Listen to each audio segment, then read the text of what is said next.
Hey y'all, let's just get into it. If you see bananas looking like this, then you should already know this is a banana bread video, okay? So let's talk about what I have in front of me, what I'm using. You know, I'm not going to the store. I'm freestyling this recipe. So I got some cinnamon sugar, some all-purpose flour back there, my loaf pan, baking soda, baking powder, a little bit of vanilla extract, chopped walnuts. And as you see, a lot of these items come from Aldi, y'all. Stop playing. 3 bananas that they could have been a little bit darker than that, but I'm gonna use them now before they go any worse. Some maple syrup. I'm gonna use a little bit of sea salt. I'm using this vegan egg replacer.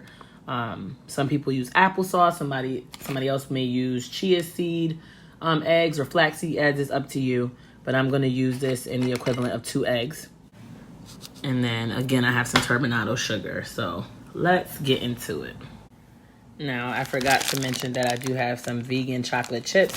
I don't have a lot because we tend to use these for pancakes. But what I'll do is instead of intertwining this into the bread where it would be like a banana chocolate mix, I'll only be using it on the top because I just simply don't have enough, okay? But if you do and you want to fold it into your actual bread, feel free to do so. But I just have enough to do on the top, so step 1 is that I'm going to peel these bananas and I'm just going to mash them right here in this bowl. So making sure that you get rid of the little stringy pieces as much as you can. So like I don't like this on mine, y'all. Pull that out. I'm literally just going to take my fork and mash this down. Okay. So let me mash this up, y'all. All right, y'all. So here is 1 teaspoon of my vanilla extract. Okay. This is what my bananas look like mashed. This is the egg replacer that I use by Namaste Raw Goods. So again, I prepared it as if it was for 2 eggs. If you want to use chia or flax eggs or any other alternative for eggs, that's up to you. But let me go ahead and scrape that in there. I'm going to add a little bit of salt. So this is Himalayan sea salt. If you have regular salt, that's up to you. But I'm literally going to just twist this around about 3 times. That's enough salt, y'all. So it's about 2 pinches of salt.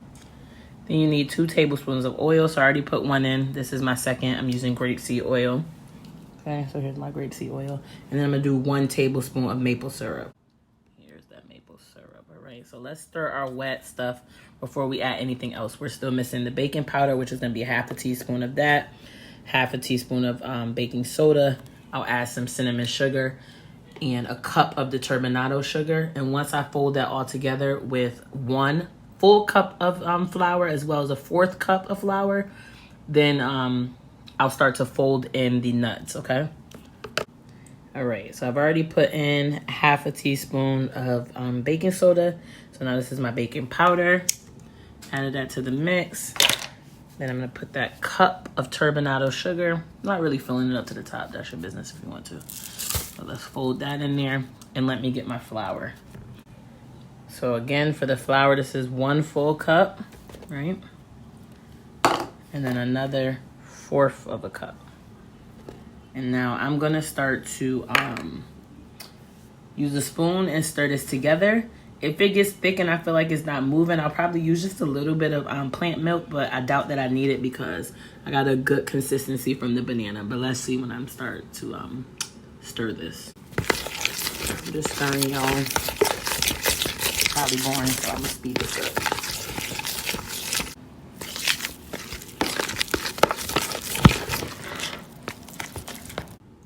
This is what it looks like stirred up. I didn't have to add any plant milk, which I didn't think so because again, the bananas gave me a nice consistency. So if you happen to see chunks of banana, you can really work your way with smoothing it out. If you have a hand mixer or a KitchenAid mixer, you know, feel free to really get it how you need it to.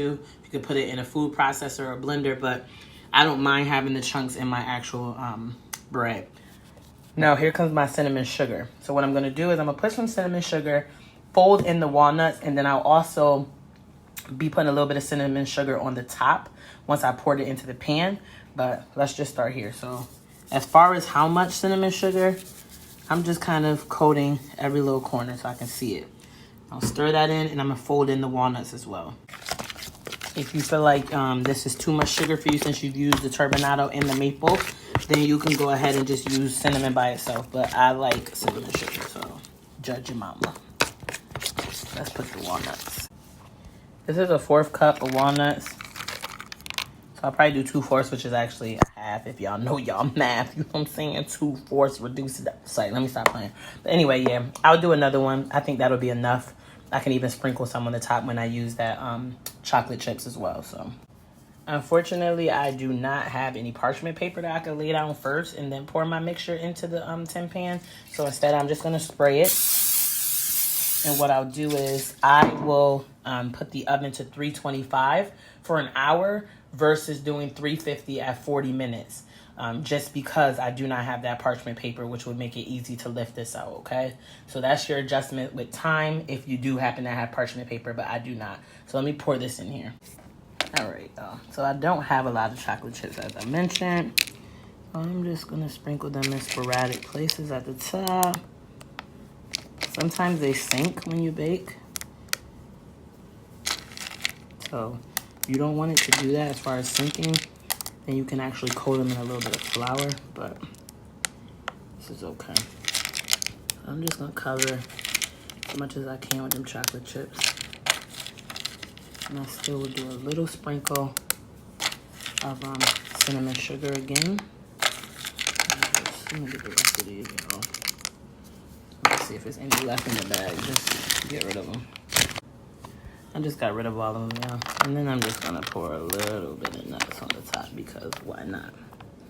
Right? If my daughter doesn't like it, who cares? I do. She can mind her business. But yeah, now I'm just gonna sprinkle again just a little bit on the top layer. Some cinnamon sugar. And we're putting this in the oven on 325 for an hour. Yeah, here's that final result. I'm gonna let it cool and then I'll cut it. Got it. This is amazing. Y'all, this is the final result. Can't believe I did it. It looks amazing. Like, share, subscribe, y'all. It's always magic over here. Oh my God. Y'all, it's moist. Oh my God. I gotta go, y'all. This is something else.